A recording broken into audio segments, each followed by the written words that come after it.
karatsadang balita dito sa Frontline Express.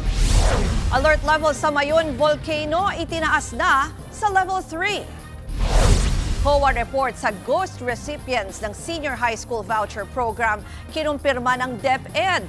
Mga kaso laban sa sangkot, niluluto na raw. Babaeng sinilid sa container at ibinyahe pa sa bus ang bangkay na kilala niya. Suspect sa krimen, natukoy na rin ng pulisya. Nasa alert level 3 na ang Bulkang Mayon sa Albay. Ayon sa PHIVOLCS, nakitaan na ang Mayon ng dome collapse pyroclastic density current o yung tinatawag na uson. At para po sa detalye, makakausap natin si Paul Alanes, ang Supervising Science Research Specialist ng PHIVOLCS. Magandang hapon po, Sir Paul. Ano po bang ibig sabihin? Ano po itong tinatawag na uson at paano nauwing itinaas na po sa alert level ang bulkan? So, good afternoon po. So, unang-una nga po, as of 1:20 p.m. today, nakatas na po ang alert level 3 sa paligid ng Mayon Volcano. Ito ay bunsod po nung unang-una, pagdami ng mga rockfall events, ito yung mga titipak-tipak na bahagi ng lava dome. At yun nga, kaninang bandang tanghali, ay nagdudulot na ng tinatawag nating pyroclastic density currents or yung tawag sa Bicol na uson. Now, itong mga pyroclastic density currents ito ay mga ano yun, ito yung made up of yung mga bahagi ng mainit na bato, lava, at mainit na volcanic gases. So, lubhang delikado ito. And then, as a matter of fact, yung mga casualties na nangyayari sa tuwing magkakaroon ng eruption ang Mayon Volcano ay dulot nitong mga pyroclastic density currents nito. Noong 1993, kung saan 60 katao yung namatay, at yung pinakahuli noong 2013, kung saan ilang turista yung naging casualties sa eruption ng Mayon Volcano. Pero yung sinasabi nyo na yung in the past yan yung naging dahilan ng mga casualties, paano po ba yan? Dahil lumalabas siya, mabilis siya, I don't know the proper term. Okay, explain lang ako, sir. So, yun nga, unang-una mainit ito. Tapos yung mga mainit na gas, na volcanic gases yan. So, napakainit yan, yung oxygen nawawala sa buong paligid. Tapos may mga kadalasan, may mga kasama yan, may init na bato. At pwedeng tamaan ka nito, pwedeng kamatay yon. At isa pa, napakabilis nito, yung pagulong-gulong yan pababa. Napakabilis niyan, umaabot ng mga 60 kilometers per hour minsan. At minsan nga, kapag gabi, sobrang init ito, nagbabaga yan habang bumababa. So, lubhang delikado talaga. So, ngayon yan mismo yung nangyayari na dyan at as in lumalabas na po siya, nagfo-flow na po siya mula doon sa bulkan. Tama po kayo. Pero sa ngayon naman po, hindi pa naman siya maabot ng nagpas 2 kilometro mula sa tuktok ng bulkan. Pero still, pinapalalahanan natin ating mga kababayan na lubhang delikado na po na pumasok sa 6 kilometer permanent danger zone. Pag itong yung ganyan yung characteristic, posible pa po ba yung mag-intensify at magkaroon pa ng mas malakas sa pagsabog? May mga scenarios po tayong tinitingnan na maaring umabot sa ganon, na magkaroon ng malakas na pagsabog. Pero so far naman po, again, nasa alert level 3 pa lamang po tayo. Pero yun nga, bahagyang tumaas na yung possibility na magkaroon ng malakas na pagsabog. Yung binabanggit niyo po, pag alert level 2, ano ba yung danger zone dyan? Hindi po ba lalawakan pa yung from the 6 kilometers? Nakadepende po yan sa violence or kung gaano ka violente at gaano kalakas yung eruption ng Mayon Volcano. Kung sa ganun po, maaaring itaas po natin or maaaring dagdagan yung danger zone, gawa ng tinatawag natin extended danger zone. Pero sa mga ngayon po yung aktibidad po ngayon ng Mayon, ano po yung mga bayan na posibleng maapektuhan diyan? Well, actually maraming mga bayan nasakop ng 6 kilometer permanent danger zone. At kasi yung yung bulkan. Pero in so far yung direksyon kung saan pumupunta yung mga pyroclastic density currents at yung mga rockfall events ay dun sa tatlong bayan ng Kamalig, Daraga at ilang portions ng Legazpi City. Mm. Yung isa na lang po, balikan ko lang para lang sa information ng ating mga kapatid, no? So, pwede din po yung scenario na nakikita nyo, pwede rin po siyang humina or parang mag-stable lang na ganyan lang at hindi mag-uwi sa mas malakas or violent na eruption? Ganun po ba? Yes po, nandiyan din po yung possibility na maging ano lang siya, yung 2023 eruption ko, natatandaan nyo, parang ganito din, yung tahimik lang na naglalabas ng lava, may volcano. But at the same time, yun na nga, mag-iingat lang din po, huling abiso kasi hindi natin masasabi no, kung paano. Huling abiso na lang din po sa ating mga kapatid na malapit siyaan sa bulkan. Opo. So kahit po sa ngayon po, medyo tahimik lang siyang naglalabas ng lava,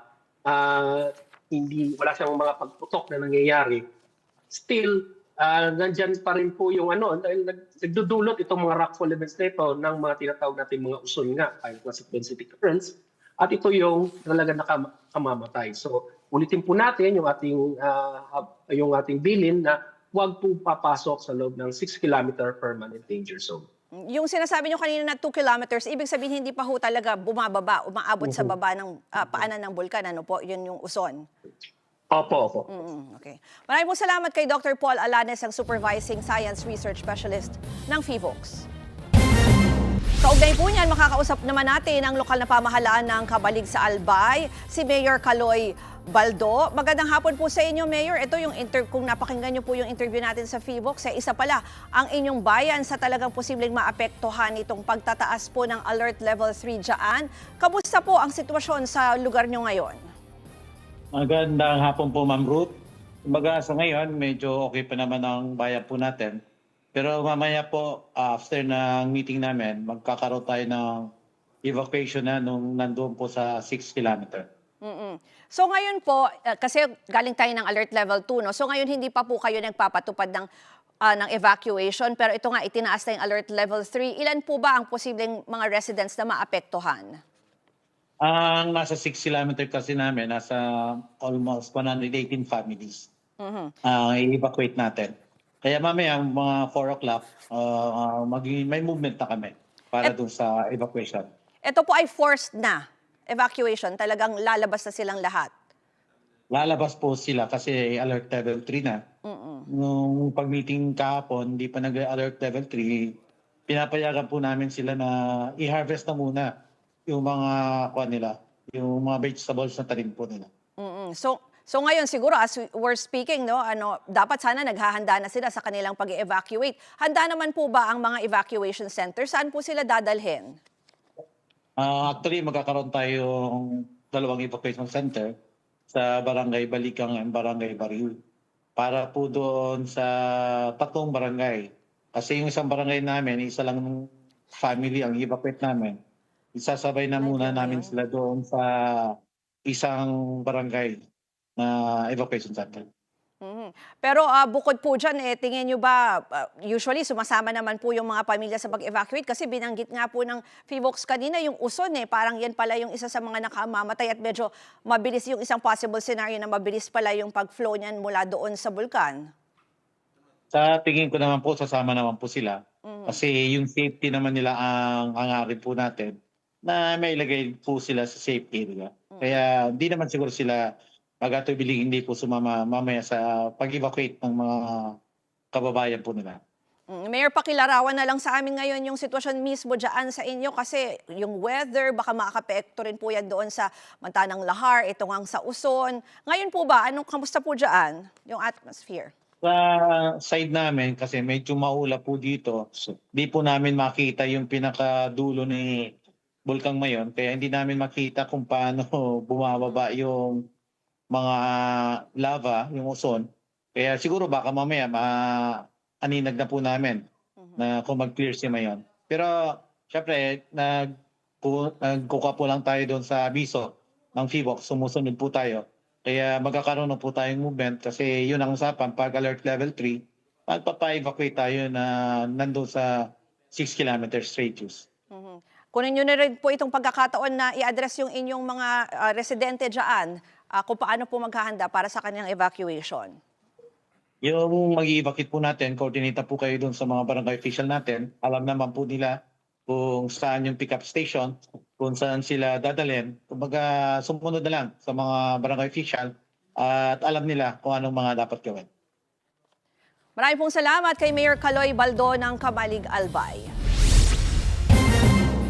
Sa ibang balita, 12 bagong kaso raw ang niluluto ngayon ng Department of Education laban sa mga nasa likod ng umano'y ghost beneficiary sa Senior High School Voucher Program. Kasunod yan ng pagsita ng Commission on Audit sa mga ghost students ng programa nitong nagdaang school years. Ayon kay DepEd Secretary Sunny Angara, kasalukuyan pang iniimbestigahan ang mga bagong kaso. Setyembre, una nilang kinasuhan ng estafa ang 7 private schools na nakitaan umano ng ghost beneficiaries. Yun nga lang, hindi pa raw gumugulong ang mga kaso. Ayon sa COA, higit 860,000 pesos ang umano'y overpayment ng DepEd sa ilalim ng voucher program.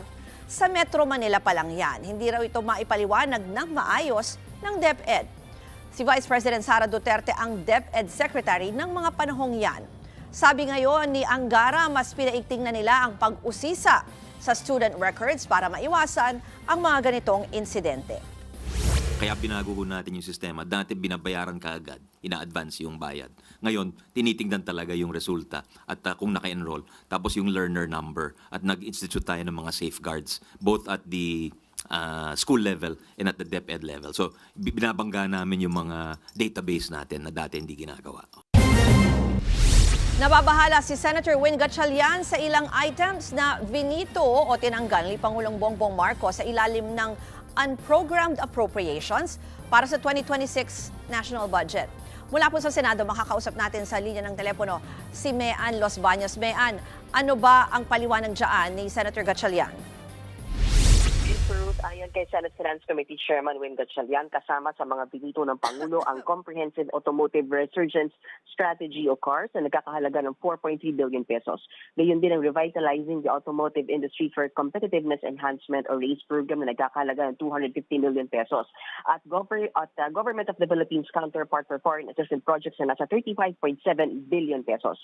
Kabilang daw kasi sa maapektuhan ay ang tax incentives para sa automotive companies sa Toyota at Mitsubishi. Paliwanag ni Senator Gatchalian, isa sa mga dahilan ng tax incentive kaya nag-set up ng factory ang Toyota at Mitsubishi dito sa bansa para dito mag-produce ng mga sasakyan. Pero di raw nabibigyan ng gobyerno ng nasabing tax incentive. Kaya may halagang 4.2 billion pesos na utang ang ating pamahalaan sa nasabing mga kumpanya. Ang nakikitang epekto ni Senator Gatchalian, oras na mabayaran ng mga utang sa mga foreign companies ay baka oras na hindi mabayaran ng mga utang ay baka masira ang ating reputasyon. Baka lumabas daw na nangangako tayo pero di naman natin matutupad gaya ng tax incentive na nakaka-attract pa naman daw sana ng investors ang ganitong mga insentibo. Pero ang nakikitang solusyon dyan, Ruth, ni Senator Gatchalian, gamitin o kunin na lang ang pondo mula sa contingency fund ng Office of the President para sa CARS program at GOP to Foreign Assisted Projects. Muli namang dino ni Senator Gatchalian na hindi kasama sa binito ng Pangulo ang 80 billion pesos sa pondo para sa GIP program. Wala na kasi ito sa pinal na General Appropriations Bill o General Appropriations Act, GAA. Dahil sa Senado pa lang, tinanggal na nila ito. Tinukoy din ni Gatchalian na ang nasabing alokasyon para sa SAGIP ay nagmula mismo sa ehekutibo sa pamamagitan ng National Expenditures Program. Pero tinanggal ito ng Senado dahil lump sum ito at nakita nila na noong 2024 pa lang, 80 billion pesos na mula sa 160 billion na SAGIP funds ang napunta lang sa flood control projects. Bagamat hindi matukoy kung alin dito ang ghost projects. Narito Ruth ang bahagi ng pahayag ni Senator Win Gatchalian. In the past kasi, nakita ko yung mga ginagastosan ng SAGIP. For example, nagkaroon ng malakas na bagyo. Kulang yung NDRM fund o kulang yung financial assistance. Doon sila kumukuha. So, nagiging buffer siya, no, for other programs. Ruth, natanong din si Senator Gatchalian kung posible bang gawing zero on program funds sa mga susunod na taon. Sabi ni Gatchalian, pwede itong mangyari kung sasabihin ng Korte Suprema na unconstitutional ang unprogrammed funds at kung mismong sa NEP o NEP ay di na sila maglalagay ng unprogrammed funds. Ruth? Yan po ang Express Report ni Mean Los Baños.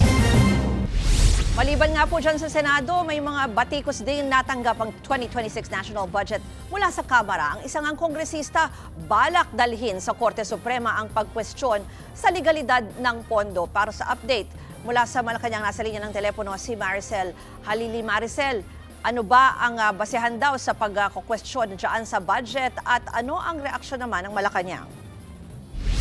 Naku, Ruth, ito nga yung sinasabi ni Representative Erice na gusto niyang dalhin sa Korte Suprema itong 2026 national budget para questionin yung constitutionality nito. Ang sinasabi kasi ng nasabing kongresista, yung unprogrammed appropriations ay maituturing na unconstitutional dahil hindi naman daw malinaw yung direct source ng funding para sa mga items na nasa ilalim nito. Pero ang tugon dyan ng Malacanang, karapatan naman ng kahit na sino na magsampa ng kaso sa Korte Suprema. Pero tiwala daw sila na ang 2026 national budget ang pinakamalinis at pinakamaayos na budget ng bansa. Pakinggan natin ang sinabi ni Palace Press Officer Undersecretary Claire Castro. May karapatan po sila na dumulog sa Korte Suprema at tanungin kung unconstitutional ang parte na to ng 2026 national budget. So, tignan naman po natin, of course, kapag po sila nag-file ng petition, sasagot naman po ang administrasyon at tignan na naman po natin kung ano magiging resulta at magiging desisyon ng Korte Suprema. Ruth, matatandaan natin na dun sa veto message na ibinigay sa media, sinabi doon ni Pangulong Bongbong Marcos na 7 items yung ipinapa-veto niya under unprogrammed appropriations. At kabilang na nga dito sa mga items na to, yung 43 billion pesos personal services requirement o yung PS requirement. Pero hindi nagustuhan ni Representative Antonio Tino ng ACT Teachers Party List etong ginawang ito ni PBBM dahil apektado raw dito ang almost 260,000 job orders. Kabilang na nga dito yung 41,000 professors, instructors at yung mga non-teaching personnel ng state universities and colleges na para daw pinagkaitan na maging regular government employees. Pero may paliwanag dyan ng Commission on Higher Education kung paano nga ba ito direktang makakaapekto sa kanya. Pakinggan natin ang sinabi ni CHED Chair Dr. Shirley Agrupi. We may have limitation in increasing the number of enrollment natin. So, kung hindi magiging klaro ngayon yung hiring ng additional teaching and non-teaching staff, we can only admit or increase enrollment as many. Pero may idinagdag din na paglilinaw si Yuse Castro kanina dahil ang sinasabi nga niya meron daw lumalabas na mga kuro-kuro o yung mga pangamba na baka maapektuhan yung salary increase, retirement benefits ng mga guro at uniform personnel doon sa laman ng 2026 national budget. Ang paglilinaw ni Yuse Castro dyan, hindi naman tinanggal yung 24 billion pesos na pondo para dito. Ito daw ay inilipat lamang ng ibang ahensya para mas maging maayos yung distribution. Pakinggan natin yung bahagi ng pahayag ni Yuse Castro. Inilipat lang ito sa tamang ahensya para sa mga diretso or mas diretso, mas mabilis at mas malinaw na paglabas ng benepisyo, lalo na para sa subsistence allowance ng uniformed personnel. Buong-buo ang sahod at salary increases. Ang salary increases ng kasalukuyang civilian employees at uniformed personnel ay nasa budgets ng mga kani-kanyang ahensya. Walang delay, walang bawas, walang mawawala. Yan muna ang latest mula sa Malacanang. Balik sa iyo, Ruth. Yan po ang Express Report ni Maricel Halili. Susunod, misis sa Cavite na patay sa riding in tandem. Pinatumba nga ba ng kabit ni Mister? Yan at iba pang balita sa pagbabalik ng Frontline Express.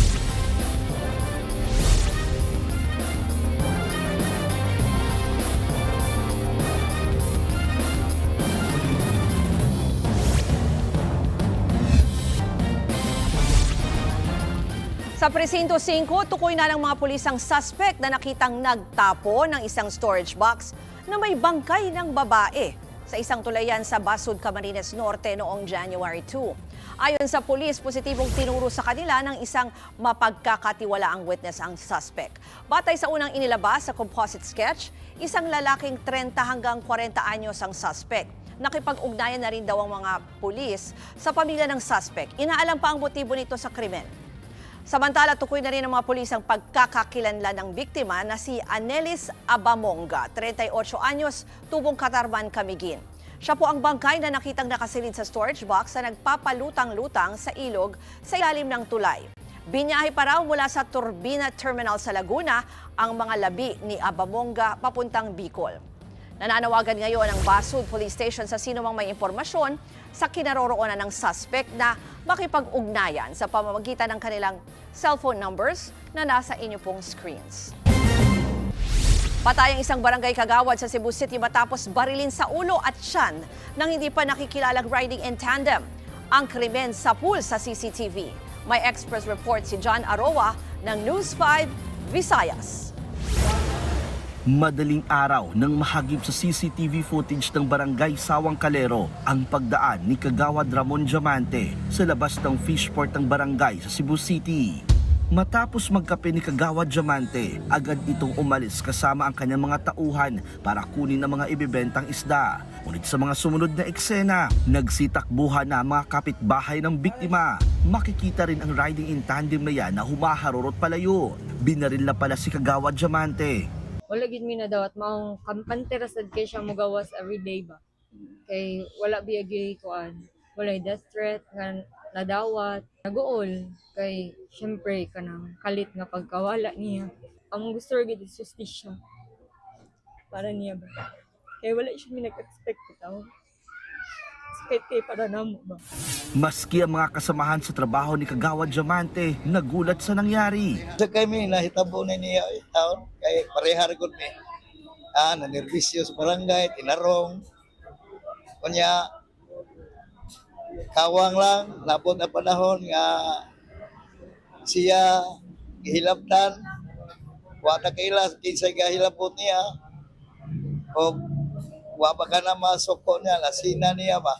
Mabuting tao raw ang Kagawad at wala raw itong mga nakaaway. Nagtamo ng tama ng bala sa ulo at tiyan si Diamante. Naisugod pa siya sa ospital pero binawian din ng buhay. Blanco pa ang pamilya sa motibo sa pamamaslang. Naulilan ni Kagawad Diamante ang kanyang asawa at 5 mga anak. Patuloy pa ang investigasyon ng mga pulis sa nangyaring pamamaril. Nagbabalita mula sa frontline, John Aroa, News 5, Visayas! Sa Presinto 5, isang ginang sa Imus, Cavite ang itinumba ng riding in tandem. Ang tinitignang motibo sa krimen, pinapatay siya ng kabit ng kanyang mister. Nagselos raw ang kabit dahil sa legal wife at hindi sa kanya nagpasko at New Year ang kinakasama. May Express report si Mr. Exclusive, Gary De Leon. Sa pool sa CCTV ang pagdaan ng e-trike na ito sa isang subdivision sa Imus, Cavite. Maya-maya, hinabol ito ng riding in tandem at malapit ang pinagbabaril ang babaeng driver. Agad tumakas ang riding in tandem. Huminto naman ang e-trike at nahulog ang ginang na driver. Bumaba naman at humingi ng tulong ang 15 anyos na binatilyong anak ng biktima. Naisugod pa sa ospital ang ginang pero dead on arrival siya. Ayon sa barangay, galing ng convenience store ang mag-ina at inabangan ng riding in tandem. Nagkataon din na walang naka-duty na gwardiya ang subdivision kaya nakapasok sa gate ang riding in tandem. Nakabang na yung gunman. Kaya pagpasok ko dito, sinundan nila dito sa ano. Selos ang nakikitang anggulo sa krimen. Person of interest ang kasalukuyang kalibin ng legal na asawa ng biktima.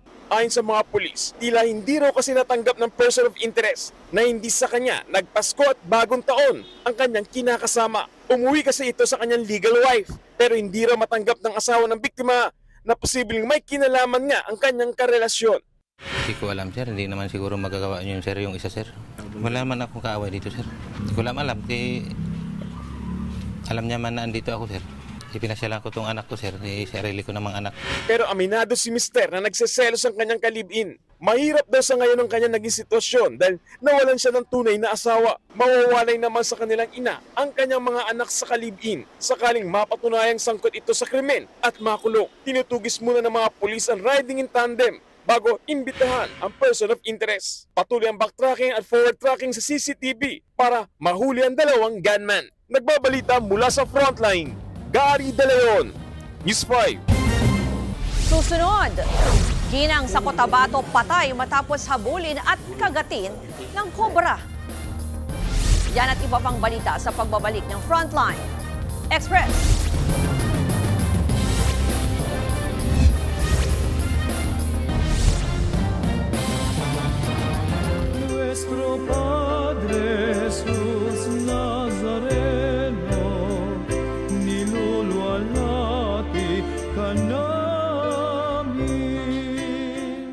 Puspusan ang paghahanda sa Quiapo Church kasabay ng nalalapit na pista ng Poong Nazareno. At live mula sa Maynila, nasa frontline ng balitang yan si Mobile Journal Francis Rivera. Francis, parang abalang-abala na dyan sa likuran mo ha. Kamusta na ang paghahanda?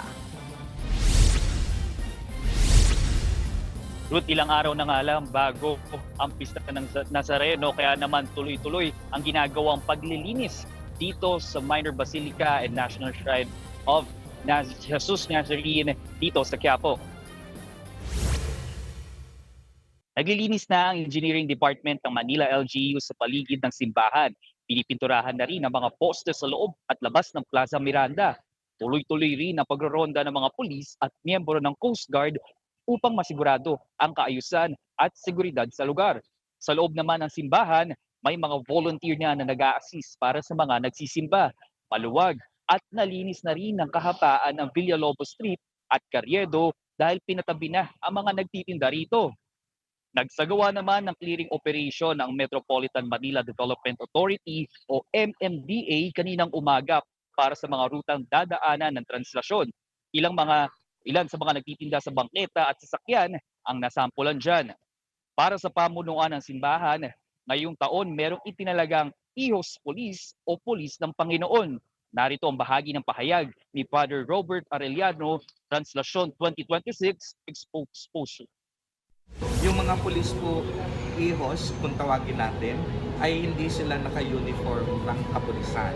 Kung hindi ang nakalaga sa kanilang mga damit ay pulis ng Panginoon. Bakit ang mga pulis na ito na pinili ay mga ihos del Nazareno member na rin? Ibig sabihin sa pagiging membro nila ng ihos, kinuha sila dahil mga pulis upang sila yung pangunahing tumulong sa pagbabantay ng seguridad ng ating antas. Tuloy-tuloy pa rin ang sinasagawang misa at dagsa pa rin yung mga deboto ng Jesus Nazareno dito at aasahan pa na dadami pa yan habang papalapit ang pista nito. Yan ang muna ang update dito sa Quiapo, Manila. Balik sa inyo dyan, Ruth. Yan po ang Express Report ni Francis Rivera. Matapos muling buksan itong linggo, ininspeksyon ng DPWH ang bagong gawang EDSA busway lane mula Rojas Boulevard hanggang Orense. Kagabi binisita yan ni DPWH Secretary Vince Dizon.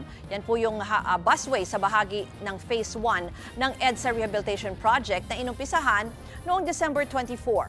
Kahapon ang umpisahan naman ang Phase 2. Tuwing alas 10 ng gabi hanggang alas 4 ng madaling araw yan hanggang sa katapusan ng Mayo. Mula Lunes hanggang Biyernes isasagawa yung paglalagay po ng aspalto. Tuwing weekends naman ang overlay at reblocking ng isang lane. Target matapos ang buong EDSA rehab sa loob ng 8 buwan.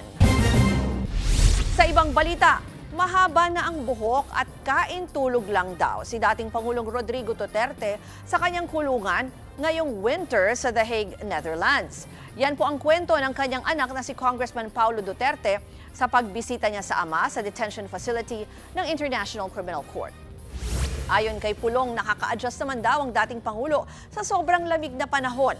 May mga heater naman daw sa loob ng kulungan at nakakaya pa raw maligo ng dating Pangulo. Biro pa ng kongresista, sanay daw sa lamig ang dating Pangulo, lalo't malalamig umano ang mga taga Davao. Samantala, giniit ng mambabatas na mas kailangan daw pagtuunan ng pansin ang aniyay korupsyon sa national budget kesa sa paulit-ulit umanong usapin ng impeachment laban sa kapatid niyang si Vice President Sara Duterte. Pero handa raw ang kanilang pamilya sa mga pang-aataking gagawin sa kanila. Sinagot din ni Pulong ang issue na lagi raw siyang absent sa mga sesyon sa Kamara. Pero mga taga Davao, basta ako mo serbisyo lang ko sa inyo ha. Ayan namang to ng mga storya-storya nga, wala gasulod sa HOR. So ibuhaton ako dito kay committee. Ano to libiste, gusto mo kontratong budget, wa ganit tagda sa naglingkod na speaker. Ayan mo to na ilahang mga pakyut-kyut ng mga ano kasi tawag na nila, di naman na cockroach. Marami pang abangang balita sa pagbabalik ng Frontline Express.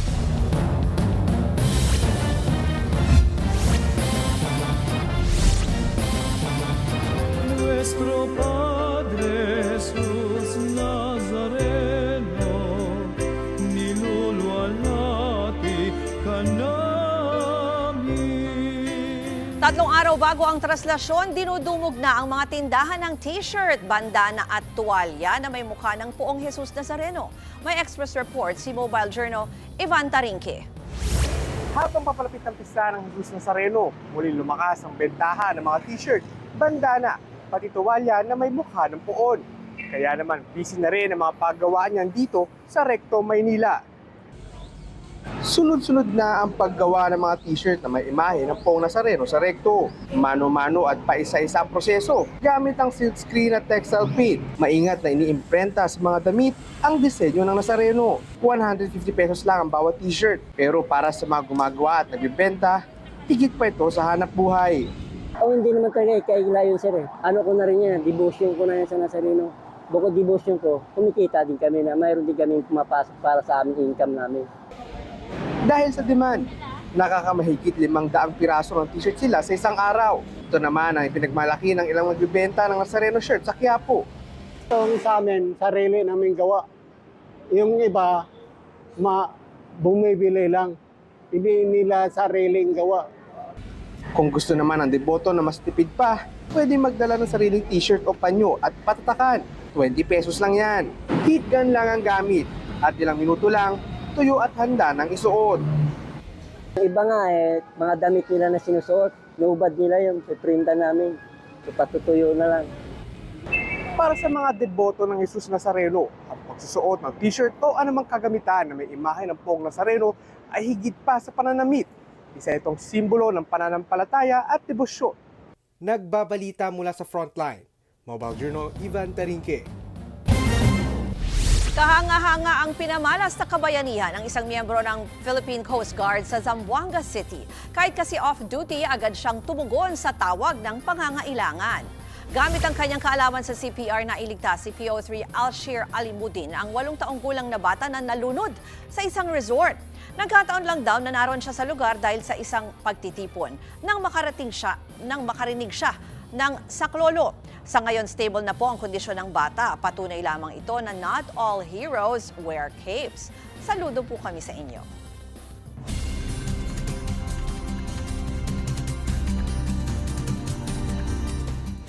Sa Weather Express, tuluyan ang nalusaw ang low pressure area sa labas ng bansa. Pero ayon sa Pag-asa, nagpapaulan pa rin ang trough o buntot nito sa Palawan, Zamboanga Peninsula, Basilan at Tawi-Tawi. Samantala, amihan naman ang nagdadala ng makulimlim na panahon at kung minsay pag-ulan dito sa Metro Manila, Cordillera Administrative Region, Cagayan Valley, Aurora at iba pang bahagi ng Luzon.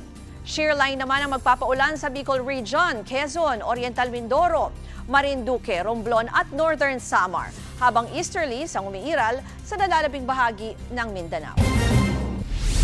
Kami po ang inyong kapatid sa Balitaan at Public Service. Walang iwanan sa Frontline Express. Ako po si Ruth Cabal. Magandang hapon.